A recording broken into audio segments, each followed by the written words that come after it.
Nityananda Sri Advaita Gadadhar Srivasadi Gaura Bhaktivinoda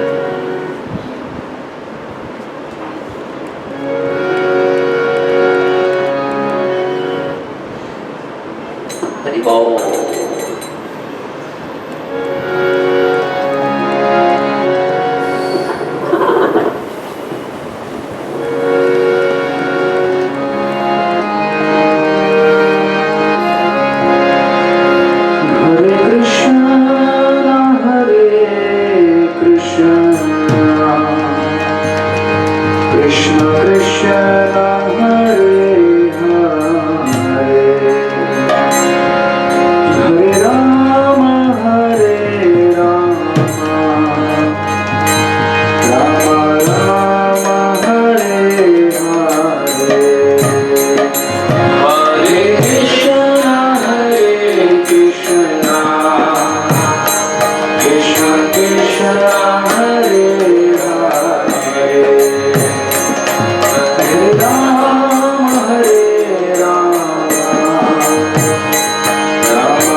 Krishna Krishna Hare Hare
Krishna कृष्णाय भूतले श्रीमते भक्ति वेदांत स्वामिनिति नामिने नमस्ते सरस्वती देवे गौरवाणी प्रचारिणे निर्विशेष शून्यवादी आशात देश तारिणे जय श्री कृष्ण चैतन्य प्रभु नित्यानंद श्री अद्वैत गदाधर श्रीवासादि गौर भक्त वृंद हरे कृष्णा कृष्ण कृष्ण हरे हरे हरे राम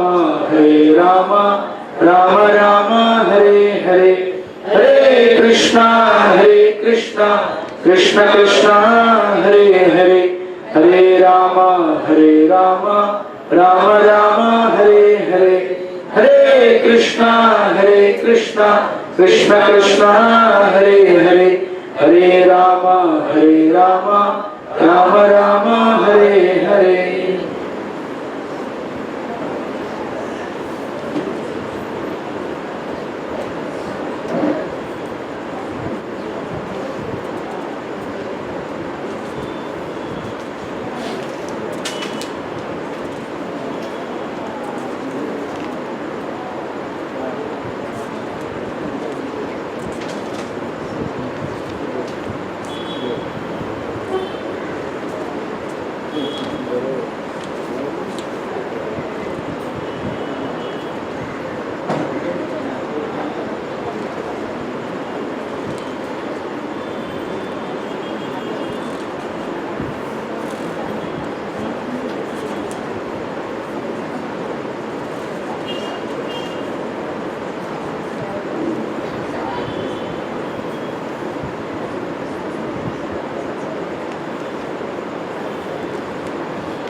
हरे कृष्ण। सनिश्चयेन योक्तव्यो योगो निर्विण्ण चेतसा संकल्प प्रभवान् कामांस् त्यक्त्वा सर्वान् अशेषताम् मनस्सेन्द्रियं ग्रामं विनियम्य समन्तत। हरे कृष्ण। ये श्रीमद् भगवद गीता के 6ठे अध्याय का 24वां श्लोक है। अनुवाद और तात्पर्य श्रील प्रभुपाद द्वारा। मनुष्य को चाहिए कि संकल्प तथा श्रद्धा के साथ योगाभ्यास में लगे और पथ से विचलित न हो। उसे चाहिए कि मनोधर्म से उत्पन्न समस्त इच्छाओं को निरपवाद रूप से त्याग दे और इस प्रकार मन के द्वारा सभी ओर से इंद्रियों को वश में करे।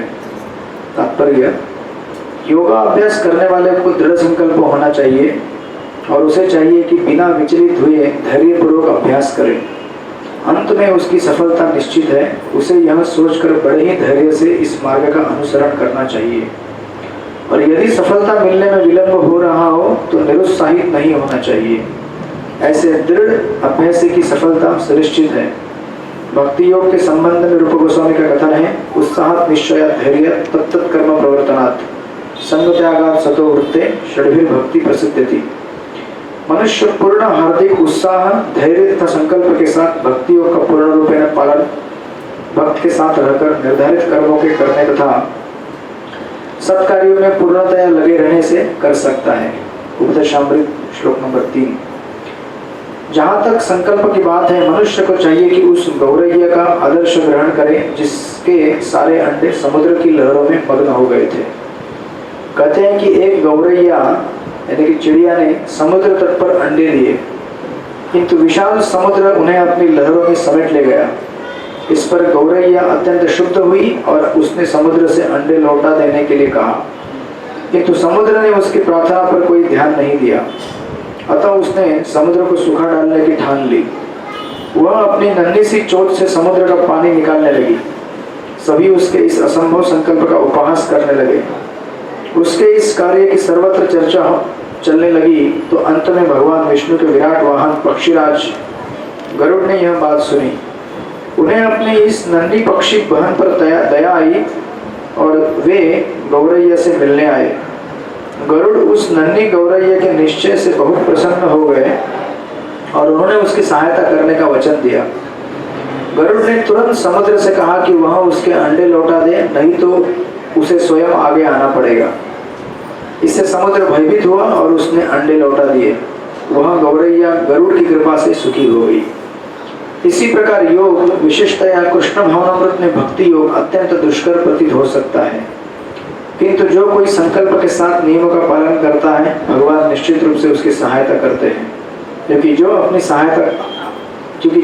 सहायता आप करते हैं भगवान उनकी सहायता करते हैं। हरे कृष्ण। श्रील प्रभुपाद की जय। हरे कृष्ण। तो आप सब लोगों का स्वागत है हमारे साप्ताहिक सत्संग कार्यक्रम में।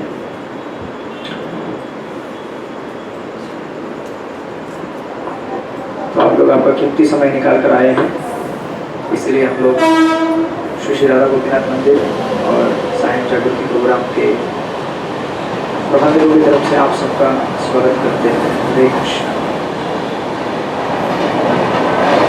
तो जिस प्रकार इस श्लोक में यहाँ पे बताया गया है कि योग मार्ग यानी कि अध्यात्म का मार्ग बड़ा कठिन होता है। इसलिए नहीं कि मार्ग कठिन है, इसलिए क्योंकि हमारा वातावरण और हमारा निश्चय उसकी वजह से और कलियुग के अनेक प्रभाव की वजह से कमजोर होना।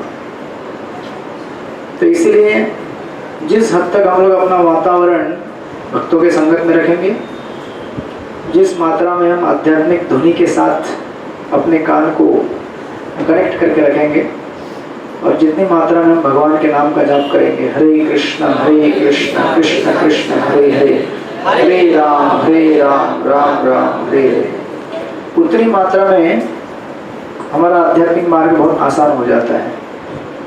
और जितना हम लोग जब ढीला ढाला करते हैं, गीता का अध्ययन नहीं करते, सुनते नहीं है, शास्त्र भक्तों का संग नहीं करते, उतना हमारे लिए भक्ति का कार्य बड़ा दुष्कर प्रतीत होगा।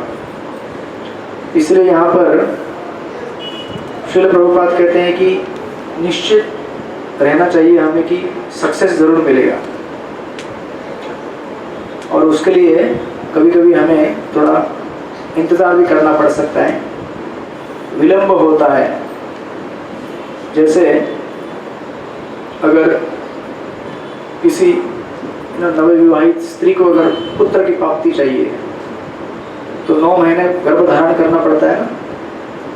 उसी प्रकार हमें भी भक्ति में आने के बाद भगवान को अपने हृदय में धारण करके रखने का दृढ़ निश्चय करना है। फिर जब समय परिपक्व होगा तो भगवान स्वयं प्रकट होंगे वहाँ से। और इसके लिए जिस प्रकार पत्नी को पति की सहायता की जरूरत पड़ती है, उसी प्रकार एक साधक को गुरु की आवश्यकता पड़ती है। ब्रह्मांड भ्रमित को भाग्यवान जीव गुरु कृष्ण प्रसादे पाए भक्ति लगा बीज। तो गुरु भक्ति का बीज शिष्य के हृदय में बो देते हैं, और शिष्य का कर्तव्य होता है उसके बाद उस बीज को सिंचन करें, श्रवण कीर्तन से सिंचन करना होता है।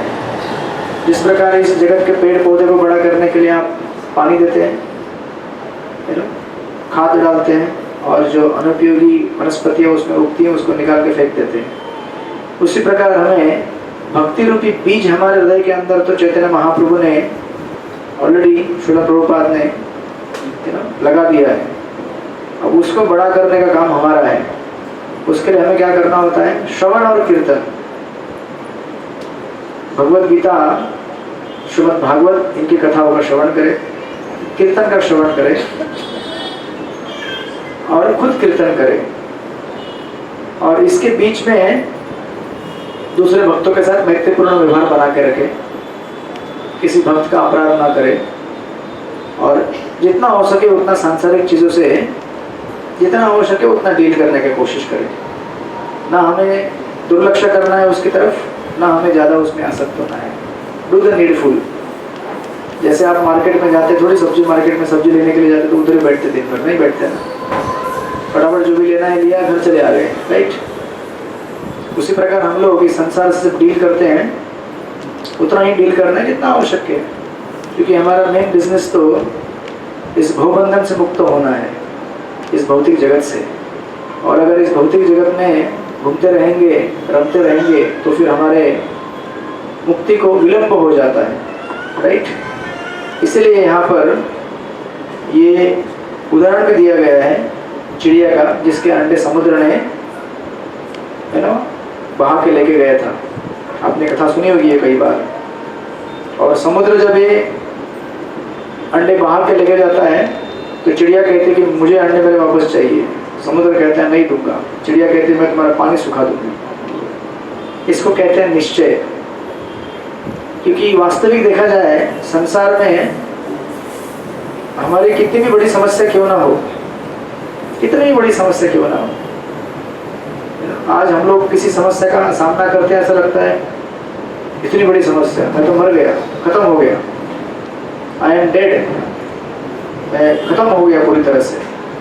बट हमें याद रखना चाहिए कि समस्याएं कितनी भी बड़ी क्यों ना हो, भगवान तो उससे बड़े हैं ना हमेशा। समस्याओं से बड़ा कोई हो सकता है क्या? मतलब समस्या से भगवान बड़े छोटे हो सकते हैं कि नहीं ना।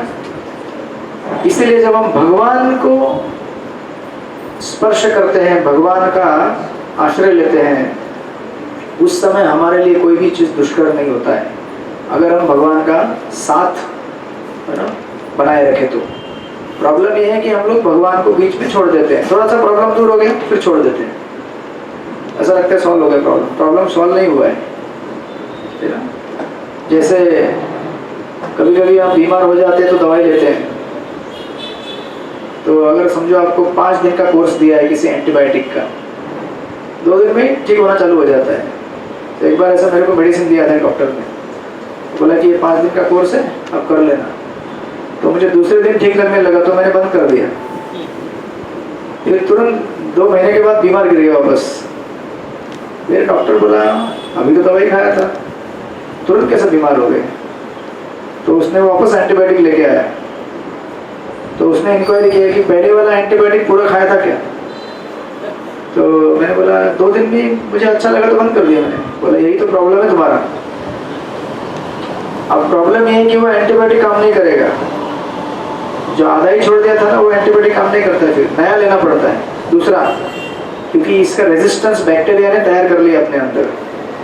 तो अगर वो वापस दूसरा डोज भी देंगे तो भी काम नहीं करेगा, अगले 6 महीने तक ये एंटीबायोटिक काम नहीं करेगा, नया देना पड़ेगा, क्योंकि बैक्टीरिया अभी तक पूरा मरा नहीं और उसने रेजिस्टेंस डेवलप कर लिया बॉडी के अंदर धीरे धीरे।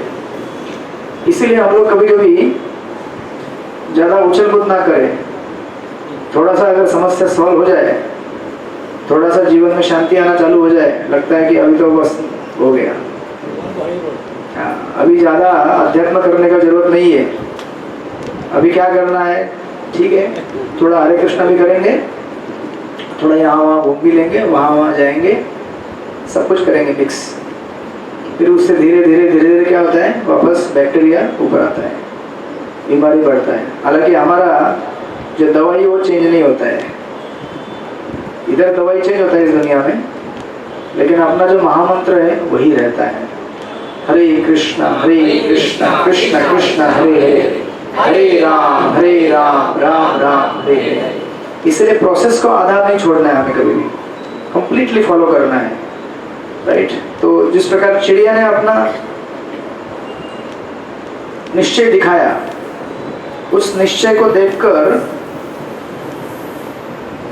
देखिए हमारा निश्चय देखकर शायद हमारा लोग मजाक उड़ाए, मजाक उड़ाते हैं ना लोग, और बड़ा है ना भक्ति कर रहे हैं, साधु बन रहे हैं, साध्वी बन रही है, ऐसा करके बोलेंगे आपके आदिवासी वाले लोग, मजाक उड़ाएंगे, बोलेंगे कल का छोकरा हमारे साथ पिक्चर देखता था, अभी झोली माला लेके हमको दिखा रहा है। मेरे पुराने कई मित्र हैं, वो मुझे कभी फ़ोन करते हैं, कभी कुछ काम से होता है तो बोलते हैं क्या पहले तो हमारे साथ बड़ा इधर उधर दुनियादारी करता था, अभी एकदम झोली बिली माला लेके बाबा बन गया। जब उनको बोलता हूँ काम की बात क्या है, काम की बात करो, किसके लिए फोन किया था, ये सब बातें रहने दो, ये बातों को बाद में बात करते हैं। तो लोग क्या है, मजाक उड़ाते हैं। तो मैं उनको बोलता हूँ आशीर्वाद रखो, सेवा करते रहेंगे हम लोग, ऐसे करके टाल देता हूँ। तो हमें लोग अगर मजाक उड़ाएंगे तो उसमें नाराज नहीं होना है। इस संसार का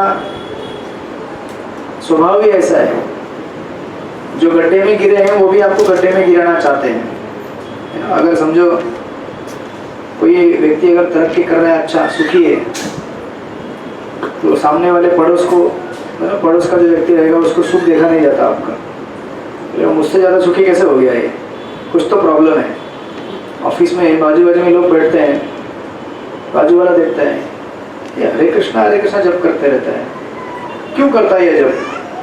भाई तुम्हारा प्रॉब्लम क्या है, तुम अपना काम करो ना, मैं अपना ऑफिस का काम कर रहा हूँ, हरे कृष्णा जप कर रहा हूँ। हमारे कितने भक्त है जो ऑफिस में है ना, मतलब फ्री टाइम मिलता है तो वो लोग जप करते हैं, तो क्या प्रॉब्लम है इसमें? लेकिन संसार में ईर्ष्या करने वाले लोग बहुत हैं। इस तरह से लोग जब हमारा उपहास करेंगे, हमारा निंदा करेंगे, तो हमें उससे कतई दुखी नहीं होना है, नाराज नहीं होना है, किंतु अपना कार्य कंटिन्यू करना है, जैसे चिड़िया ने किया। अभी चिड़िया की क्या औकात क्या है, उसकी चोंच में कितना पानी आएगा, लेकिन बोली समुद्र सुखा दूंगी। इसलिए बाइबल में भी जीसस कहते हैं कि अगर आपके पास राई के दाने इतना भी अगर श्रद्धा है, विश्वास है कि भगवान अगर मेरा कार्य उनके हाथ में ले लेंगे तो चुटकी में खत्म हो जाएगा, अगर ये विश्वास है तो उस श्रद्धा के आधार पर अगर आप किसी पर्वत को बोलेंगे पर्वत हिल जा, तो पर्वत हिलेगा। जीसस बोलते हैं उतना एक राई के दाने इतना श्रद्धा भी अगर है आपके पास तो इसीलिए ये हमारे विश्वास की परीक्षा है कि भगवान जो गीता में कहे हैं नमे भक्त प्रणश्यति श्रीदम सर्वभूतानाम, है ना, मैं अपने भक्तों का हमेशा रक्षा करूंगा, अपने भक्तों को हमेशा सहायता करूंगा। राइट, जब वो संसार में साधारण लोगों को हेल्प करते तो भक्तों की क्यों नहीं करेंगे? ये जितने भी संसार में लोग घूम रहे हैं यहाँ पे, वो सोचते हैं कि मैं करता हूँ, मैं कमाता हूँ, मेरी वजह से घर चलता है। वास्तव में अगर हम देखेंगे तो करता वो नहीं है, भगवान करता है। हमारे शरीर में कार्य करने की शक्ति कौन देता है? और अगर कोई भी अंदर का थोड़ा भी सिस्टम इधर उधर हो गया, है ना, इस ब्रेन के अंदर कितने न्यूरॉन्स हैं मालूम है ना आपको? कितना जटिल नेटवर्क है, कितने बारीक सारीक। एक भी अगर हल्का सा, जैसे आपका ये वायर रहता है, उसके अंदर बारीक बारीक वायर का गुच्छा रहता है, एक वायर भी कट गया तो फिर गया, आवाज आधा मुदा आना चालू हो जाएगा। इसी प्रकार ये सिस्टम इतना भगवान ने अच्छी तरह बना के रखा है, थोड़ा भी अगर वायरिंग इधर उधर हो गया फिर बोलते हैं भगवान अभी आप ही बचा सकते हो। जब तक सब कुछ ठीक ठाक चल रहा है, मेरे जैसा कोई नहीं है दुनिया में। तो भगवान कभी कभी हमको ये समझाने के लिए हमारे जीवन में, कभी कभी क्या, ये संसार में ऐसे ही होता है, भगवान हमको समझाने के लिए कुछ ऐसी चीज़ें हमारे जीवन में करवा देते हैं कि हमको याद आता है कि मैं करता नहीं। इसीलिए उस समय जब समुद्र को पता चला, है ना, कि चिड़िया का टास्क जो है वो किसने हाथ में लिया? गरुड़ जी ने। देखिए हमारे है ना प्रयत्न देखकर लोग उपहास करेंगे, निंदा करेंगे, हंसेंगे, लेकिन भगवान के भक्त जब हमारा प्रयत्न देखते हैं, श्रील प्रभुपाद हमारे गुरु महाराज बड़े प्रसन्न होते हैं। छोटा सा बच्चा है लेकिन कितना प्रयास कर रहे हैं, इसको हम जरूर मदद करेंगे। और जब वो निश्चय लेते हैं कि हम मदद करेंगे तो हमारा काम पूरा होगा, फिर हमको कुछ करना नहीं है। गरुड़ जी आते हैं, समंदर को खाली बोलते हैं अंडे देगा या मैं अपने पंख खोल दूँ? समुद्र बोलता है नहीं भाई दे दो।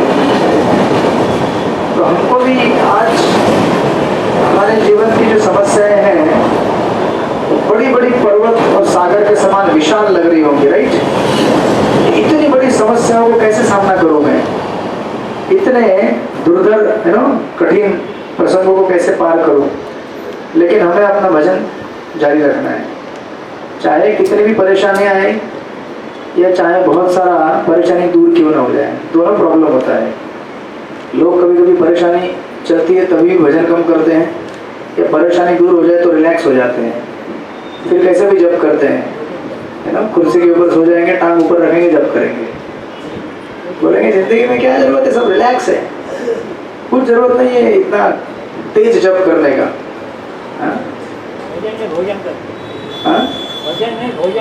हाँ, फिर ऑर्डर करते रहते हैं, हाँ ये भोजन लेके आओ, वो लेके आओ। आजकल तो ऑनलाइन बटन दबाते सब कुछ आ जाता है, बनाने का भी जरूरत नहीं घर में। इस तरह से इंसान अपने उपलब्धियों में और अपने दुख में दोनों जगह पे निराश होने का चांस है ना? इस प्रकार माया हमारे ऊपर अटैक करती है। जब सब कुछ ठीक ठाक चल रहा हो तो हम रिलैक्स हो जाते हैं, सब कुछ बिगड़ जाए तो उदास हो जाते हैं, फिर जब में मन नहीं लगता।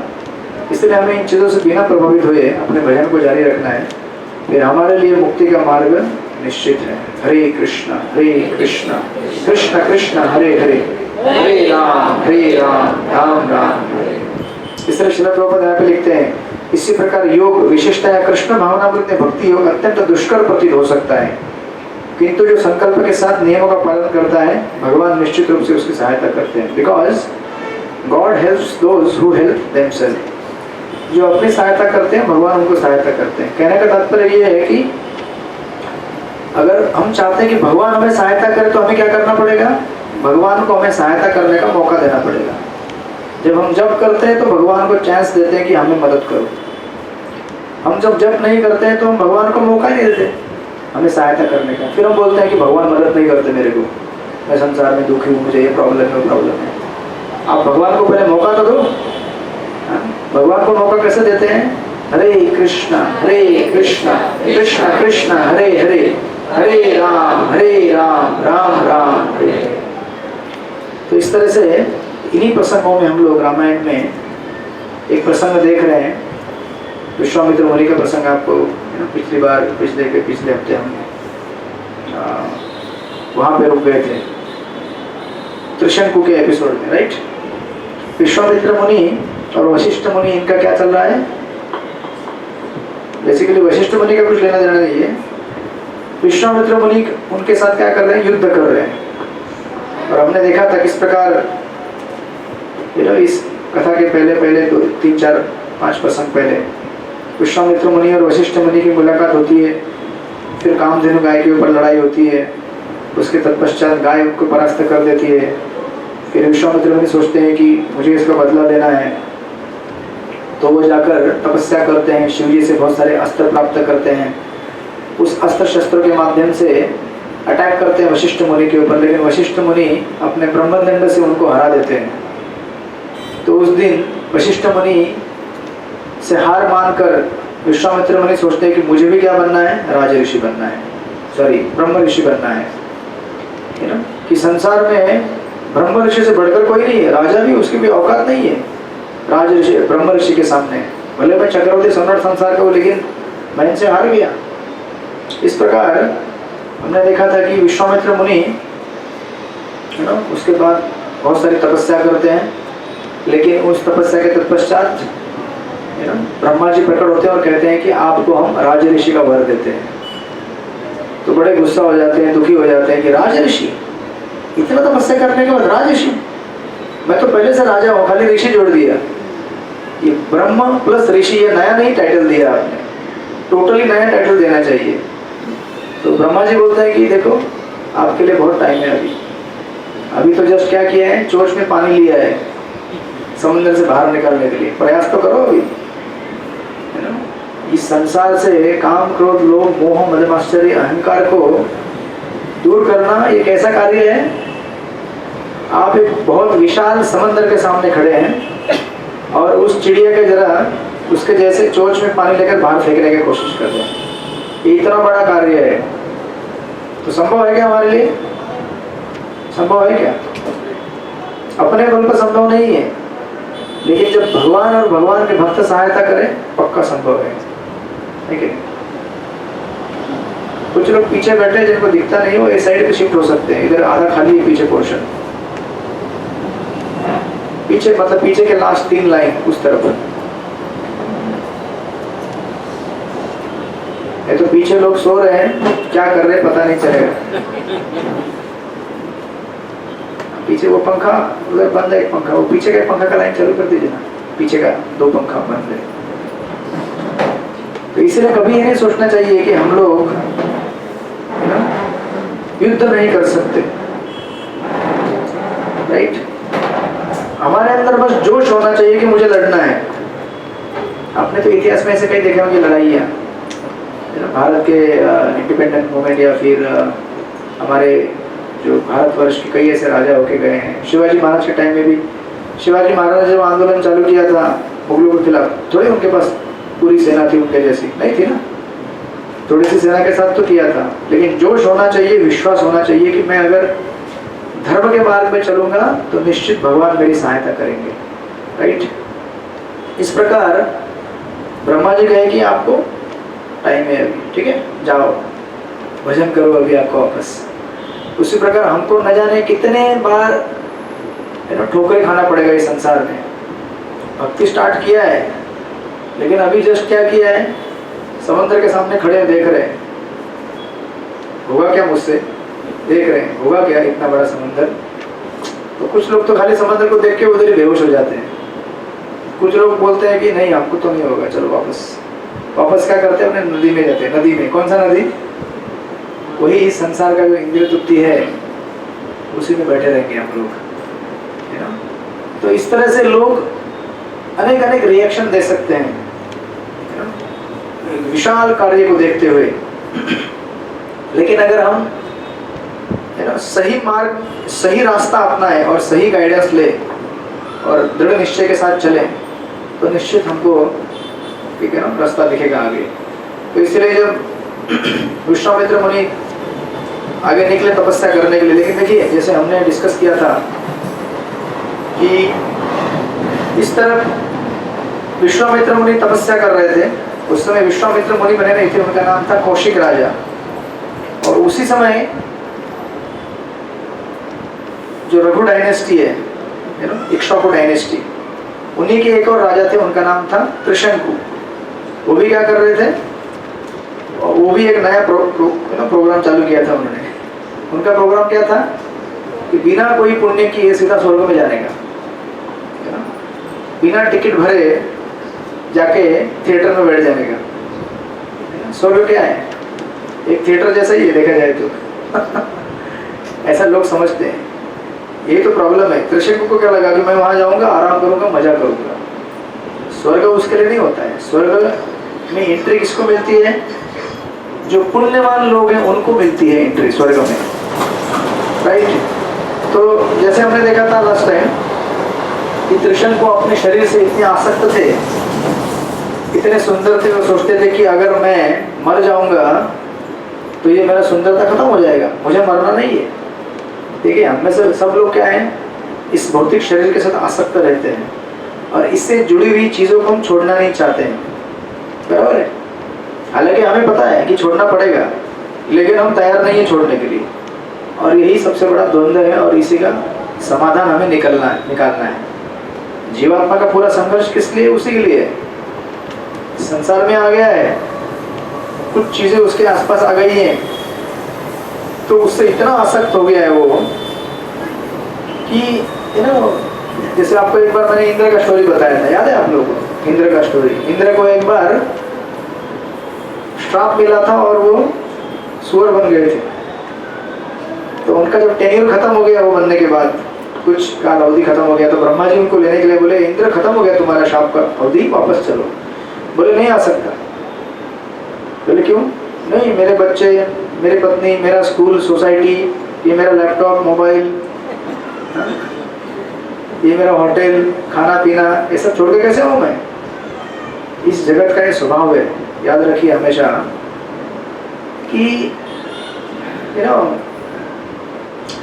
तो प्रभुपाद कहा करते थे, मैं नहीं कहता हूँ, प्रभुपाद कहते थे कि किसी भी व्यक्ति की पत्नी कैसी भी होने दो, सारे संसार में सबसे सुंदर उसको वही लगती है। मतलब प्रभुपाद उस टाइम में कहा करते थे, आज मुझे पता नहीं क्या इतिहास है, काल के प्रभाव से, सोशल मीडिया के प्रभाव से, लेकिन ये फैक्ट है कि कोई भी पत्नी, मतलब कैसे ही पत्नी हो, वो बोलेगा सबसे सुंदर यही है मेरी, है कि नहीं? मतलब आप लोगों को आपकी कथा मालूम और व्यथा भी मालूम मैं पूछूंगा नहीं किसी से, बट ये होता है बिकॉज ऑफ आसक्ति, राइट? उसी प्रकार कुछ कुछ बच्चे ऐसे होते हैं, प्रभुपाद क्या करते थे, उसका नाम रहता है नयन सुख, भले बच्चा है ना, या फिर उसका नाम रहता है ना कमल नयन, भले आँख एक अंधी हो लेकिन नाम कमल नयन है, मेरा बच्चा है वो, राइट? जो चीज हमसे जुड़ी है उससे हमें बाय डिफॉल्ट आसक्ति हो ही जाती है। इसलिए आप बोलते हैं ना खून का रिश्ता है, मेरा खून का, मेरा खून है ये, तो बाकी लोगों में खून नहीं होता है क्या? पानी होता है उसमें, खून ही तो है ना सब में। एक आदमी मर गया, उसका नाम था अमर। हाँ, ये अमर है जैसे वो पुराना एक मूवी में, ठीक है जाने दीजिए, मूवी को याद कराएंगे तो आपको फिर देखने जाएंगे। खून, ये खून लाल है, ये भी लाल है, ये भी लाल है, आप समझ जाइए। बट ये खून मेरा है ना, तो ये ज्यादा लाल दिखता है, वो दूसरे का है, सफेद है, वो पानी है, लेना देना नहीं है। तो इंद्र माने नहीं आने के लिए, तो उस समय ब्रह्मा जी ने कहा कि अरे तुम स्वर्ग के राजा हो और तुम ये शरीर जो ये कपड़ा है, इसको त्यागने के बाद वहां राजा बनोगे, मैं नहीं आ सकता, मैं माने ही नहीं बिल्कुल। तो आसक्ति इतना खतरनाक होता है कि वो बोले नहीं आ सकता, मतलब नहीं आ सकता। तो ब्रह्मा जी ने फिर क्या कर दिया, ब्रह्मा जी ने जितने भी उनका सोसाइटी, परिवार, बंगला, गाड़ी, सब कुछ नष्ट कर दिया, सबका देहांतरण कर दिया, जितने भी थे पत्नी बच्चे सब। इंद्र बोले अभी क्या फायदा इधर रहने का, चलो अभी मैं रेडी हूँ। इस प्रकार जब इस सृष्टि में जब प्रलय होता है ना, प्रलय मतलब हम लोग अब रेडी नहीं होते हैं, लेकिन आप देखेंगे कई बार दुख की घड़ी कितने दिन रहती है, लोग बोलते 13-15 दिन तक रहती है, फिर लोग हिसाब किताब करना चालू करते हैं। अच्छा इसके नाम की कितना प्रॉपर्टी था, कितना बैलेंस था, क्या था, चलो भाई पता करो किधर है, क्योंकि संसार का नियम ही ऐसा है। हम लोग यहाँ पे आए हैं, आसक्तियाँ होती है, बट वो आसक्तियाँ किसके लिए है कि अगर ये व्यक्ति मेरे साथ है तो मेरा इंद्र तुप्पी इससे होता है, इसके लिए नहीं कि मैं सेवा करना चाहता हूँ। ऐसा है क्या, अरे मैं सेवा करना चाहता हूँ इसकी, इसलिए वो व्यक्ति मुझसे चला जाएगा तो दुख होता है मुझे, ऐसा नहीं है। वो व्यक्ति चला जाएगा तो मेरा कौन सेवा करेगा, मुझे सुख कौन देगा। इसलिए जितने भी आसक्तियाँ हमारे दुख का कारण बनती है। अगर ऐसा हो कि मैं सेवा करने के लिए रेडी हूँ, तो फिर व्यक्ति अगर चला जाए तो मुझे वास्तव में दुख होता है, तो उस दुख में एक प्रकार का सुख होता है। निस्वार्थ भावना से जो भी सेवा की जाती है उसमें अपने आप सुख प्रकट होता है, क्योंकि निस्वार्थ रहना ये हमारा स्वभाव है जीवात्मा का, राइट? तो इस तरह से ये त्रिशंकु को शरीर छोड़ना नहीं चाहते थे, लेकिन क्या करें, उनको पता था कि शरीर छोड़ना अनिवार्य है। इस भौतिक शरीर को लेकर आध्यात्मिक स्वर्ग में जा नहीं सकते, वहां जाने के लिए तो भगवान की भक्ति करनी पड़ेगी, पुण्य करना पड़ेगा, राइट? भगवान की भक्ति से देवताओं की पूजा करनी पड़ेगी, यज्ञ अनुष्ठान करने पड़ेंगे। लेकिन ये ऐसे व्यक्ति थे, जैसे रावण भी चाहता था ना, रावण सोचता था कि मैं स्वर्ग में ऐसी सीढ़ी बना दूं जिससे सीधा लोग चढ़ के चले जाएं, किसी को पाप पुण्य करने की जरूरत नहीं है, पापी हो तो भी चलेगा, पुण्य हो तो भी चलेगा, उसके हिसाब से सारे पापी स्वर्ग में जाओ बिना टिकट काटे। तो ये कृष्ण को भी ऐसे सोच रहा था, और इसीलिए अपनी इस इच्छा को, इच्छा मतलब क्या है, एक दिन ज्यादा आईना देख रहा था वो, आईना देखते देखते उसको लगा कि नहीं मुझे तो जाना ही है स्वर्ग में, इसी शरीर के साथ जाना है। क्यों जाना है भाई इसी शरीर के साथ, क्यों? आसक्ति है। तो कुछ इसके दिमाग खराब हो गया, उसका वायरिंग खराब हो गया, अंदर का न्यूरॉन उटपटांग विचार करने लगा मुझे स्वर्ग में जाना है एक शरीर के साथ। और जो उनके आध्यात्मिक गुरु थे इक्ष्वाकु डायनेस्टी के वशिष्ठ मुनि, इनके पास आया वो, और वशिष्ठ मुनि के पास आके बोलने लगा कि गुरुवर प्रणाम, अब गुरुजी बोले कि कुछ आध्यात्मिक शिक्षा लेने के लिए आया है, महामंत्र जपने के लिए आया है, तो पसंद न होते। ये आगे बोला हमें स्वर्ग में जाना है इसी शरीर के साथ। तो विश्वामित्र मुनि जब इस बात को सुने तो इतना गुस्सा हो गए वो, और इतना नाराज हो गए उससे। उनके क्रोध को, उनके गुस्से को देखकर त्रिशंकु को पानी पानी हो गया उधर ही। बोला बाप रे, ये गुरुवर तो मुझे भेजेंगे नहीं। हा? और इस तरह से यहाँ पे लिखा हुआ है, Trishanku's craving began to dissolve in the face of Vashishta's anger, just as the Himalaya snow melts helplessly with the rising sun. जब सूरज उगता है तो सूरज के उगने के साथ साथ उसका जो है ना, हिमालय में आपने देखा होगा क्या कहते हैं उसको, बर्फ रहता है, अपने आप पिघलते जाता है, बराबर उसी प्रकार अपने आप पिघलता है। तो यहाँ पे त्रिशंकु जैसे देख रहा था कि गुरुवर तो कुछ इच्छा पूरी करने वाले ने उल्टा श्राप दे देंगे लगता है, ये विचार करके बेचारा वहीं पे बेहोश होने लगा। लेकिन देखिए कैसा मतलब जीव के अंदर विचार रहता है कि ये चीज चाहिए। मतलब जैसे कभी कभी हम लोग ना गलत जगह में ज्यादा दृढ़ निश्चय करते हैं। ये सिनेमा देखना है मतलब देखना ही है, कुछ भी करके देखना है ना। ऐसा निश्चय भक्ति के बारे में नहीं करेंगे, कुछ भी करके आज एकादशी है 25 माला करना है आज, ऐसा निश्चय करते तो कितना अच्छा होता। लेकिन निश्चय हमेशा गलत दिशा में होता है ना। ये शनिवार और संडे को तो पिकनिक जाना ही जाना है, कैसे भी ऑफिस में पटाना है बॉस को, है ना। फिर बाद में बीमार गिरेंगे तो भी पटाएंगे। और क्या आएगा सर, बहुत घर में सेवा कर रहा था, काम कर रहा था, थक गया मैं अभी। वो बोलेंगे नहीं क्या हुआ है, बारिश में भीग के आया, बुखार आया। तो इस प्रकार जब इस तरह से उन्होंने मना कर दिया वशिष्ठ मुनि ने, लेकिन त्रिशंकु को ऐसा व्यक्ति था, वो सोचने लगा कि चलो गुरु ने मना कर दिया तो क्या प्रॉब्लम है। गुरु के इनके भी पुत्र थे वशिष्ठ मुनि के, तो इनके पास चला गया। अभी क्या होता है ना, कभी कभी है ना आपके घर में भी कोई बुजुर्ग व्यक्ति रहेंगे तो घर के बच्चे होते हो क्या करते हैं, समझो अगर है ना पिता अपने समझो दादा नानी अगर इंचार्ज है घर के, उनके पास मांगने गए, बोले नहीं नहीं ये नहीं मिलेगा तुमको। तो हमको लगता है कि यार ये लोग ओल्ड फैशन वाले लोग हैं, इनको क्या पता, अभी मॉडर्न जमाना है मोबाइल का। हमें बच्चे छोटे छोटे 5-5, 6-6, 7-7 साल के बच्चे मोबाइल मांगते हैं, तो नाना नानी मना करते, बोलते नहीं नहीं बिगड़ेगा ये, इसको मत दो। तो बच्चे बोलते हैं पुराने जमाने के लोग हैं तुम लोग, तुमको समझ में आता है क्या कुछ। उपहास करते हैं, उनको लगता है कि नहीं ये जो दूसरे यंग रहेंगे ना जैसे माता पिता, उनको लगता है कि ये देंगे। तो त्रिशंकु को भी ऐसा लगा कि वशिष्ठ मुनि क्या है, ओल्ड फैशन वाले हैं, उनको पता नहीं है नया तरीका भी हो सकता है ना स्वर्ग में जाने का बिना टिकट काटे।